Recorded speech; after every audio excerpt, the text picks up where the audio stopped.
तो पार्ट 13 की शुरुआत वहीं से होती है जहां पिछला एपिसोड खत्म हुआ था। बटलर काले जैकेट और हेलमेट लगाकर डिलीवरी मैन बनकर दोही के ऑफिस चला आता है, जहां मिशन तो उसके सर पे खींचकर एक लैपटॉप दे मारती है। बटलर तो यहाँ गुआन को देखने के लिए आया था, पर बेकार में ही उसे मार पड़ गई। अब बटलर का ये बेवकूफाना हरकत देखकर गुआन तो उस पे गुस्सा करने लग जाता है और कहता है कि तुम्हारी वजह से ही सब कुछ हो रहा है। तुमने मुझे द बॉडीगार्ड वाली मूवी दिखाकर कहा था कि मैं दोही को लाइक करता हूँ, पर अभी मुझे सच में समझ नहीं आ रहा कि मेरे साथ हो क्या रहा है। जब भी मैं दोही को देखता हूँ मेरा दिल, गुआन ने इतना कहा ही था कि दोही मिशन के साथ यहाँ पर पहुँच जाती है, जहाँ मिशन बटलर से माफी मांगती है गलती से उसे मारने के लिए। देन एक्सप्लेन करने लग जाती है कि अगर मिस्टर फोक्यू अगर ऐसे अजीब कपड़े पहनकर नहीं आते तो मुझे मिसअंडरस्टैंडिंग नहीं होती। तो बटलर उसे अपना नाम सही से बताने लग जाता है कि मेरा नाम पार्क फोक्यू है, लेकिन मिशन तो उसे बार बार मिस्टर पार्क फोक्यू बुलाने लग जाती है। जो बटलर को गुस्सा आता है तो वो उसे अपना नाम क्लियर और लाउडली बताने लग जाता है। जो मिशन तो उसे डायरेक्टली FU बोल देती है। जो बटलर को तो बहुत गुस्सा आता है, लेकिन गुआन उसे संभाल लेता है। तो दोही उसे कंपेंसेट करने की बात करती है। मिशन उसे पैसों का कवर देने जा ही रही थी, लेकिन गुआन कह देता है कि इसकी कोई जरूरत नहीं है। ये कहकर बटलर को पीछे खींच लेता है। तभी हम देखते हैं कि किलर ऑफिस में भी आ चुका था, एक क्लाइंट बनकर। अभी भी उसने अपने फेस पर मास्क लगाया हुआ था और दोही और गुआन को देखने के बाद मिस्टर जिन के साथ मीटिंग करने के लिए चला जाता है। इसके बाद गुआन दोही को लेकर मिराई ग्रुप में आता है, जहाँ नोसुक ने बोर्ड मीटिंग बुलाई थी।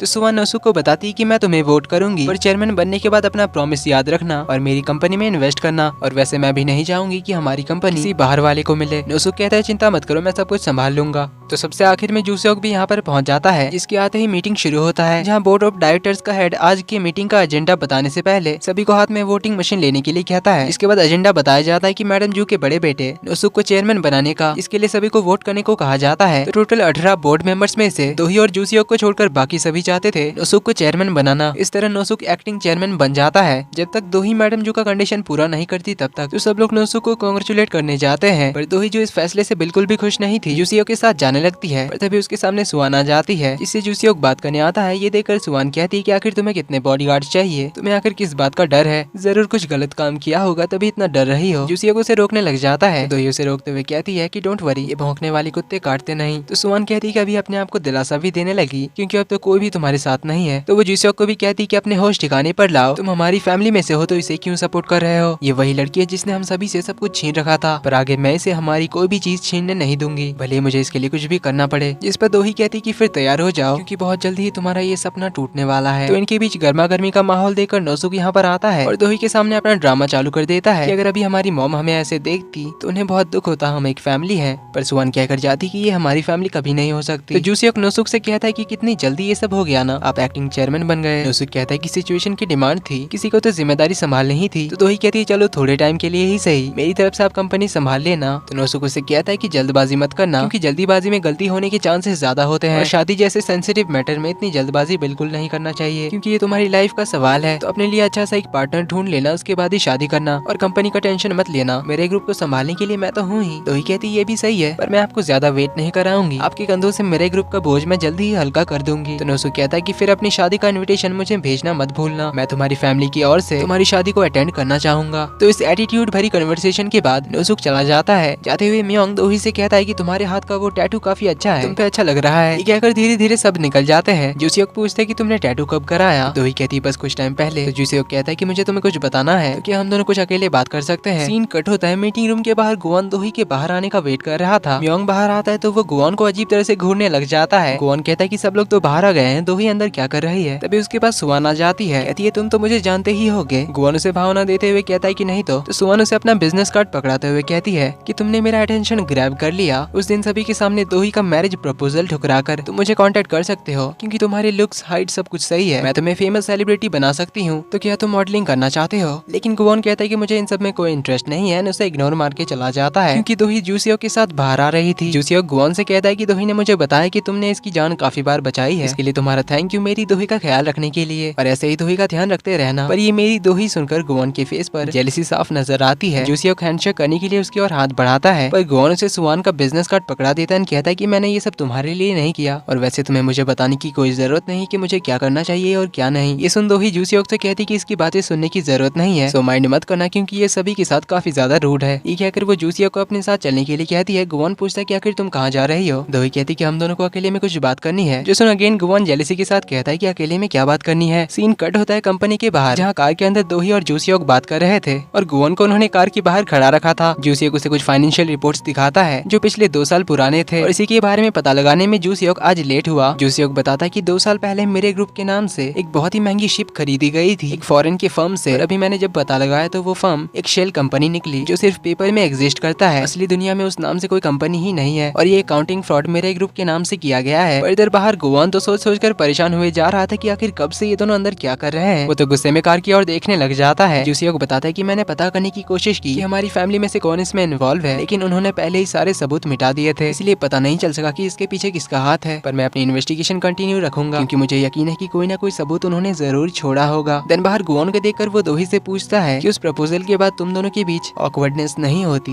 दोही कहती है नहीं तो हम बस काम कर रहे हैं। तो जूसियोक अब बाहर निकल जाता है। दोही उसे थैंक यू कहती है उसका साथ देने के लिए। जूसियोक कहता है तुम्हारे लिए कुछ भी। जो सुन गुवॉन तो चिढ़ते हुए कहता है कि तुम्हारे लिए कुछ भी, माय फुट। देन जूसियोक को गुस्से वाली लुक देकर कार में बैठ जाता है। गुवॉन सीक्रेटली मिरर में दोही को देखने लग जाता है। जो दोही को पता चल जाता है तो वो कहती है क्या बात है, बताओ मुझे क्यों घूर रहे हो। गुवॉन बहाने मारने लग जाता है कि मैंने कब तुम्हें देखा, जिस पर दोही कहती है कि इंसानों को पता चल जाता है जब कोई उन्हें देख रहा होता है। गुवॉन कहता है सपना देख रही हो क्या। तो दोही कहती कि मुझे अब तुम्हारी किसी भी चीज में इंटरेस्ट नहीं है, तुम चाहे जो करो मुझे कोई फर्क नहीं पड़ेगा। गुवॉन कहता है ये तो अच्छी बात है, मुझे भी कोई शौक नहीं है। तो इसके बाद दोही वो सारे फ्रॉड के सबूत लेकर अपने लीगल एडवाइजर को दिखाने ले जाती है। अटॉर्नी बताता है कि फ्रॉड तो हुआ है पर इतने सबूत काफी नहीं होंगे, इसलिए तुम्हें कुछ सॉलिड एविडेंस लाने पड़ेंगे, तभी हम कुछ लीगल एक्शन ले सकते हैं। पर लॉयर उसे सजेस्ट करता है कि वो नोसुक के पीछे ना पड़े क्योंकि वो बहुत ही पावरफुल पर्सनैलिटी है और उसके खिलाफ सबूत ढूंढना अपनी जान को खतरे में डालने जैसा होगा। पर दोही ने तो सबूत ढूंढने का सोच लिया था। इसके बाद जाती है वो पुलिस स्टेशन। गुवॉन के बताए हुए किलर की स्केच के जरिए अभी तक पुलिस वाले उसे पकड़ नहीं पाए थे क्योंकि उस बंदे का फेस उनकी सिटी के किसी भी इंसान के आईडी से मैच नहीं करती, जिस पर दोही कहती कि अब शायद मुझे ही शिकार बनना पड़ेगा उस किलर को ढूंढने के लिए। गुवॉन बाहर आकर पूछता है कि शिकार से तुम्हारा मतलब क्या था। दोही बताती है कि अगर मैं शिकार बनने की एक्टिंग करूं तो वो किलर मुझे दोबारा से मारने की कोशिश करेगा और उसे हम पकड़ सकेंगे, जिससे हमें असली मास्टरमाइंड का पता चलेगा कि कौन मुझे मारना चाहता है। गुवॉन उसे एडवाइस करता है कि तुम्हें जल्दबाजी नहीं करनी चाहिए। इस पर दोही कहती कि मेरे पास टाइम भी नहीं है, या तो मुझे उस किलर का पता लगाना पड़ेगा वरना मैं खुद ही उसके हाथों मारी जाऊंगी। लेकिन एक और बात है जो मैं कहना तो नहीं चाहती, पर तुम एक काफी अच्छे बॉडीगार्ड हो। जो सुन अपना गुवॉन तो काफी खुश हो जाता है और फिर से अपने ओजी बॉडीगार्ड के रोल में आ जाता है। तो इसके बाद दोही जाती है अपने ब्लाइंड डेट के पास जो था प्रोसिक्यूटर जोय, जो आते ही दोही से फ्लर्ट करने लग जाता है। दोही से हैंडशेक करते हुए कहता है कि इट्स माय ऑनर कि आखिरकार मैं आपसे मिल पाया। अब उसने दोनों हाथों से दोही का हाथ पकड़ा हुआ था। ये देखकर तो गुवॉन को काफी गुस्सा आ रहा था और उसे ये चोय बिल्कुल भी अच्छा नहीं लगता और उसकी हरकतें तो गुवॉन को एकदम छपरी जैसी लगती है। तो अब गुवॉन इस चोय को झेल पाएगा या नहीं और दोही के साथ इसकी बात आगे कैसे बढ़ेगी देखेंगे हम अगले पार्ट में। तो इन वीडियोस को मैं शॉर्ट इसीलिए बना रहा हूँ क्योंकि ये ड्रामा अभी ऑनगोइंग है। पूरा एपिसोड अगर एक वीडियो में एक्सप्लेन किया तो वीडियोस बार बार ब्लॉक हो रही है, इसीलिए मैं एक एपिसोड को 3 या 4 पार्ट्स में एक्सप्लेन कर रहा हूँ ताकि वीडियो ब्लॉक होने का कोई इशू ना हो। तो बस थोड़ा सा वेट करना, कुछ ही देर में पार्ट 14 भी आ जाएगा।